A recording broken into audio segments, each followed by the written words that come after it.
Welcome to a new episode of JNBST math. Jawahar Navodaya বিদ্যালয়ের প্রবেশিকা পরীক্ষার ঠিক 6 দিন আগে আজকে আমরা যে নতুন এপিসোডে দেখে নেব কিছু গুরুত্বপূর্ণ অঙ্ক, যে অঙ্কগুলি বিগত 1992 সাল থেকে 2018 সালের মধ্যে এসেছিল বা তার অনুরূপভাবে তৈরি করা শাহ পাবলিকেশন থেকে প্রকাশিত যে অঙ্কের যে শিট রয়েছে সেখানে।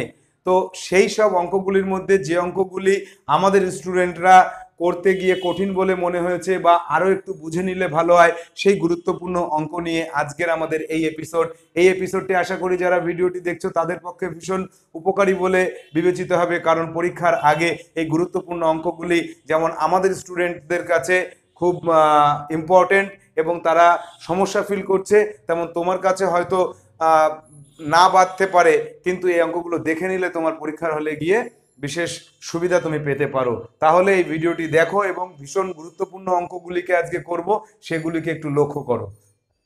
নাম্বার ওয়ান, একটি খুবই গুরুত্বপূর্ণ এবং সহজ একটা সমস্যা, সেটাই হচ্ছে 900 টাকায় একটা রেডিও বিক্রি করলে 25% ক্ষতি হয়, ক্রয় মূল্য কত? তো আমরা জানি যে ক্রয় বা বিক্রয় করার পর আমাদের লাভ বা ক্ষতি যেটা হয় সেটা সবসময় ক্রয় মূল্যের উপরে নির্ণয় করতে হয়, কিন্তু এখানে আমরা দেখতে পাচ্ছি যে 900 টাকা বিক্রি করে তার ক্ষতি হয়েছে 25%। তো এই অঙ্কটা কিন্তু একটু আমাদের চিন্তা করে দেখতে হবে এবং নিয়মটাকে শিখে নিতে হবে যে বিক্রয় মূল্য দেওয়া আছে, ক্রয় মূল্য নেই, কিন্তু যে ক্ষতিটা হয়েছে সেটা ক্রয় মূল্যের উপরেই রয়েছে। তো আমাকে এই রকম অঙ্ক যদি আমি পাই যে বিক্রয় মূল্য দেওয়া আছে, ক্রয় মূল্য দেওয়া নেই, কিন্তু ক্ষতি বা লাভের পরিমাণ দেওয়া আছে, তখন আমাকে ধরে নিতে হবে ক্রয় মূল্য 100 টাকা। 100 টাকা যদি ক্রয় মূল্য ধরে নিই, তাহলে 25% যদি আমার ক্ষতি হয়, তাহলে 100 টাকায় 25 টাকা আমার ক্ষতি হবে। তাহলে বিক্রয় মূল্য আমার কত হবে? বিক্রয় মূল্য হবে 100 মাইনাস 25 সমান সমান 75 টাকা। এইবার আমাকে ঐকিক নিয়মে সলিউশনটা করতে হবে যে আমার যদি 75 টাকা বিক্রি হয় তাহলে কেনা দাম 100 টাকা, 1 টাকা বিক্রি হলে কেনা দাম কত, আর 900 টাকায় বিক্রি হলে কেনা দাম কত। তো এই সমাধানটি যদি আমি করতে পারি তাহলে আমার দেখা যাবে উত্তর হয়ে যাবে। সমাধানটি যখন আমরা করব তখন আমাদের একটু বুদ্ধি অ্যাপ্লাই করতে হবে যে কোন সংখ্যা দিয়ে কোনটাকে আগে কাটবো। তো এখানে 75কে আমি 25 দিয়ে কাটলে 3 হলো, 100কে কাটলে 4 হলো, আর এই 3 দিয়ে যদি আমি 900কে কাটি তাহলে 300 পাবো, 3 3 9, 3 4 1200। তাহলে রেডিওটির কেনা দাম ছিল 1200 টাকা এবং 900 টাকা ছিল বিক্রি দাম, তাহলে তার 25% ক্ষতি হয়েছে। তো পরীক্ষার হলে যদি হাতে সময় থাকে তাহলে তুমি যাচাই করে দেখে আসতে পারো যে তোমার উত্তরটি ঠিক হলো কিনা। 1200 টাকায় যদি কেনা থাকে তাহলে তুমি বিক্রি করেছো 900 টাকা, লস হলো কত টাকা? 300 টাকা তোমার লস হলো। আর এই 300 টাকা 1200 টাকার কত পার্সেন্ট? দেখো, 300 বাই 1200 ইন্টু 100%, এটা করলে আমরা পাচ্ছি যে 4 25%। এইটুকু যদি নিজে করে আসতে পারো তাহলে তুমি কনফার্ম হয়ে যাবে যে তোমার উত্তরটি ঠিক না ভুল। দেখো 25% লসই হয়, তাহলে আমার এই অঙ্কটি একদম সঠিক হয়েছে যদি আমি 1200 টাকা যে অপশনটি রয়েছে সেই অপশনে টিক চিহ্ন বা সেই অপশনটিকে আমি গোল করে আসি। তো চলে যাবো এবার পরবর্তী আরেকটি সমস্যায়। এবারে সমস্যাটি একটা বুদ্ধিদীপ্ত সমস্যা। অঙ্কটি পড়ে মনে হবে ভীষণ কঠিন, কিন্তু অঙ্কটিতে এমন কিছু জিনিস বলা আছে যেটা ভীষণ সহজ অঙ্ক, কিন্তু পরীক্ষার হলে স্টুডেন্টকে ঘাবড়ে দেওয়ার জন্য যথেষ্ট এই অঙ্কটি। কেন? যে 20টি প্রশ্নের উত্তর সবাইকে করতে হবে, তার মধ্যে একটি বা দুটি অঙ্ক এইরকম থাকবে যে একটু ঘাবড়ে গিয়ে স্টুডেন্টরা ভুল করে ফেলার প্রবণতা তাদের মধ্যে দেখা যাবে।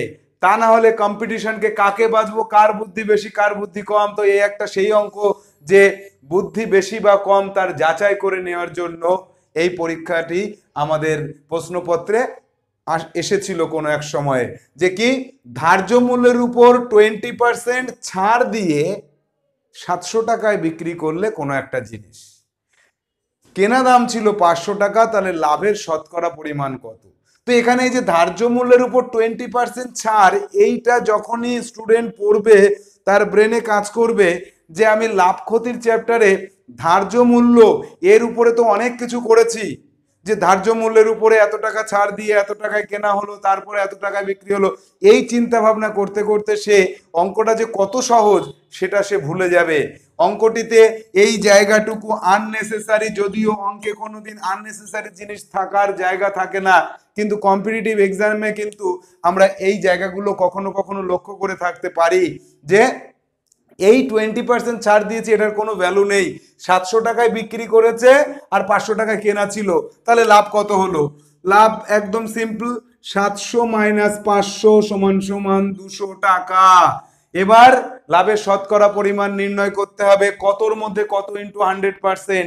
এটা আমাদের শাহ পাবলিকেশন থেকে প্রকাশিত বইয়ে এটা ম্যাজিক সূত্র ছিল, এটা ম্যাজিক সূত্র 2, যে কতর মধ্যে কত, যার মধ্যে সে নিচে যে সে উপরে। তাহলে আমি 500 টাকায় কেনা ছিল, 500-র মধ্যে আমার হিসাব করতে হবে, আর কত টাকা লাভ হয়েছে 200 ইন্টু 100%। ম্যাজিক সূত্র 2 দিয়ে আমরা অঙ্কটিকে সহজে সমাধান করে ফেলবো, যে কতর মধ্যে সে নিচে, কত সে উপরে ইন্টু 100%। 0 0 কেটে দাও, 5 দিয়ে কাটো, 20 হবে, 20 দুগুণী 40% লাভ করেছিল।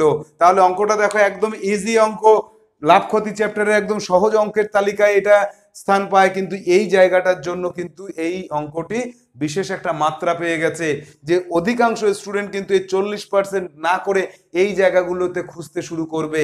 তো এই জায়গাটা তুমি খুঁজবে না, কারণ তুমি জেনে গেলে এরকম ট্রিক কখনো কখনো পরীক্ষার হলে তুমি পেয়ে যেতে পারো। তো এবছর 2019 সালে জওহর নবোদয় বিদ্যালয়ের প্রবেশিকা পরীক্ষায় যদি এরকম কোনো অঙ্ক তুমি পাও যে সিম্পল উত্তর করতে হবে কিন্তু তার মধ্যে আননেসেসারি কিছু ম্যাটেরিয়াল আছে, সেই জায়গাটাকে অ্যাভয়েড করে যাবে। কখন পারবে? যদি কিনা তোমার সেলফ কনফিডেন্স থাকে। তো আমি যে টিপস এর ভিডিও আপলোড করেছি সেখানে যে কথাটি বলেছি যে প্রতিদিন সবকটা নিয়মের অঙ্ককে দেখার চেষ্টা করো, তাহলে তোমার কনফিডেন্ট লেভেল গ্রো করবে। তোমার কিন্তু এই জায়গাটাই তোমার মাথায় আসবে, এই জায়গাটা তুমি কিন্তু অ্যাভয়েড করে যাবে, যে তুমি বুঝতে পারবে যে এইটার কোনো মূল্য নেই। এবারের সমস্যাটি গত বছরে জেএনবিএসটিতে এসেছিল, যে নিচের কোন জোড়া সংখ্যার মধ্যবর্তীতে বা সেই এখান থেকে এই পর্যন্ত সবকটি সংখ্যার মধ্যে কেবলমাত্র একটি অবিভাজ্য আছে। এইখানে অধিকাংশ স্টুডেন্ট অঙ্কটি বুঝতে পারেনি যে কেবলমাত্র একটি মাত্র অবিভাজ্য সংখ্যা, এই কথাটা একটা ভাষাগত চাতুর্য ছিল এখানে। তো একটি মাত্র অবিভাজ্য সংখ্যা বলতে একটি মাত্র মৌলিক সংখ্যাকে বোঝায়। কেন? মৌলিক সংখ্যা সাধারণত অবিভাজ্য হয়, এক এবং সেই সংখ্যা ছাড়া অন্য কোনো সংখ্যা দ্বারা ভাগ করা যায় না, অর্থাৎ বিভাজ্য নয়। তাহলে অবিভাজ্য বলতে বোঝায় একটি মাত্র অবিভাজ্য, সেটি হচ্ছে মৌলিক সংখ্যাকে বোঝায়। তাহলে 40 থেকে 50, 50 থেকে 60, 70 থেকে 80, 80 থেকে 90 থেকে 100। তো এখানে দেখা যাচ্ছে 41, 43, 47 তিনটি অবিভাজ্য সংখ্যা রয়েছে। এখানে রয়েছে 53, 59 দুটি অবিভাজ্য সংখ্যা। এখানে আছে 71, 73, 79 তিনটি অবিভাজ্য সংখ্যা, কিন্তু 90 থেকে 100 এর মধ্যে মৌলিক সংখ্যা বা অবিভাজ্য সংখ্যা রয়েছে একটি 97। তো গত বছর এই অঙ্কটি অধিকাংশ স্টুডেন্ট ভাষা বুঝতে না পেরে ভুল করে এসেছে, কেউ কেউ যে আন্দাজে টিক দিয়ে এসেছে যে যেটা রাইট হয় হবে। যেহেতু নেগেটিভ মার্কিং নেই সেহেতু আন্দাজে টিক দেওয়ার জায়গা আছে, কিন্তু আমরা চেষ্টা করব যেন সবকটি উত্তরে আমি কনফিডেন্টলি দিতে পারি। তো এই জায়গাটা আমাদের আজকের পর থেকে বুঝে নিতে হবে।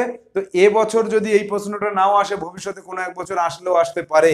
তো এবার চলে যাব অন্য আরেকটি সমস্যায়, একটি ভীষণ গুরুত্বপূর্ণ সমস্যা, যে এই সমস্যাটি সমাধান করার সময় যথেষ্ট বুদ্ধির প্রয়োগ করতে হবে। বলছি 100 মিটার ইন্টু 80 মিটার একটি আয়তকার মাঠের চারিদিকে যদি 1080 মিটার দৌড়ানো হয় তাহলে কয় পাক ঘোরা হয়? তো চারিদিকে ঘোরা বলতে তার পরিসীমা বোঝায়।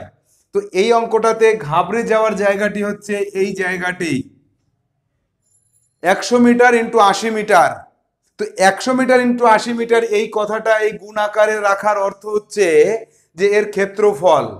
তো আয়তকার মাঠ বলে দিয়েছে, তাহলে এই যে এই গুণটা থেকে আমাকে বুঝে নিতে হবে দৈর্ঘ্য কত এবং প্রস্থ কত। দৈর্ঘ্য প্রস্থের কথা বলা নেই।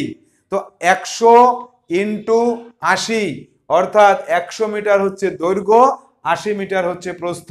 তো এই অঙ্কটি সমাধান করার জন্য আগে আমাদের যেটা দরকার সেটা হচ্ছে এর পরিসীমা।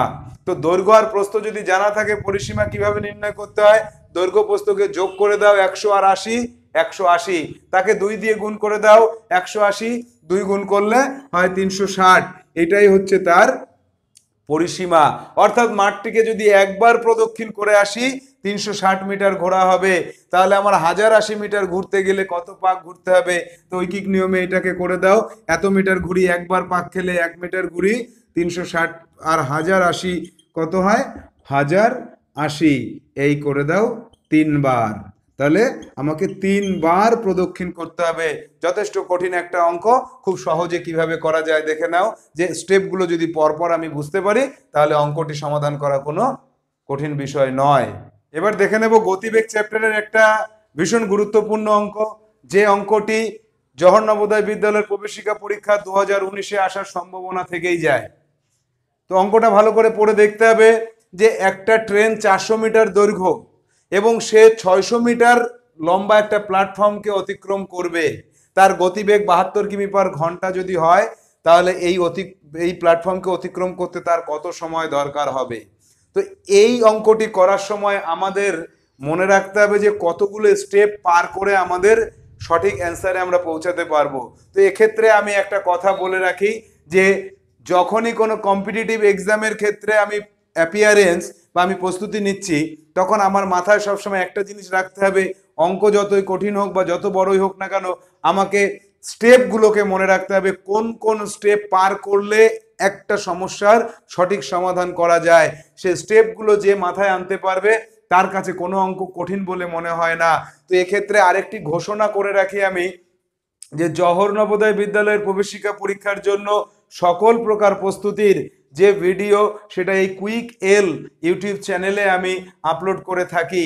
তো এখানে দেখা যায় যে অঙ্ক, ফিগার এবং বাংলার উপরে ভিডিও আপলোড করা হয়। তো ইনফো সাগর বলে আরেকটি চ্যানেল আমার আছে, ইনফো SAGAR, ইনফো সাগর, এই ইউটিউব চ্যানেলে আমার আরো কিছু ভিডিও থাকে, যে ভিডিওগুলো জওহর নবোদয় বিদ্যালয়ের প্রবেশিকা পরীক্ষার জন্য প্রস্তুতি নিচ্ছে যে সকল ছাত্রছাত্রী, তাদের জন্য বিশেষভাবে প্রস্তুত করা হয়। তো কেউ যদি মনে করে যে অনেক দূরে আমাদের থেকে থাকে, সায়েন্স ইনস্টিটিউট থেকে তার বাড়ি অনেক দূরে, এরকম প্রচুর ফোন আমি পেয়ে থাকি যে অনেক দূর দূরান্ত থেকে, ওয়েস্ট বেঙ্গলের বিভিন্ন প্রান্ত থেকে ফোন আসে যে আমরা কোর্স করতে চাই, তো ডিস্টেন্সের জন্য আমাদের সঙ্গে যোগাযোগ করে আসা হয় না। তো সেক্ষেত্রে কুইকেল চ্যানেলটিকে তো ফলো করলে হয়ই, এর থেকে বেটার যদি হয় অনলাইন এডুকেশনের জন্য যোগাযোগ করা যেতে পারে, যে আমাদের ডেসক্রিপশন বক্সে যে নাম্বার রয়েছে সেখানে যোগাযোগ করে এই ইনফোসাগর চ্যানেলের থেকে ভিডিওগুলোকে নিয়ে অনলাইনে কিভাবে পড়াশুনো করে জওহর নবোদয় বিদ্যালয়ের প্রবেশিকা পরীক্ষার জন্য প্রস্তুতি নিতে হয় সে বিষয়ে গুরুত্বপূর্ণ আলোচনা সেরে নেওয়া যেতে পারে ওভার টেলিফোনে। তো আমরা চলে যাব এই সমস্যাটি সমাধান করার জন্য।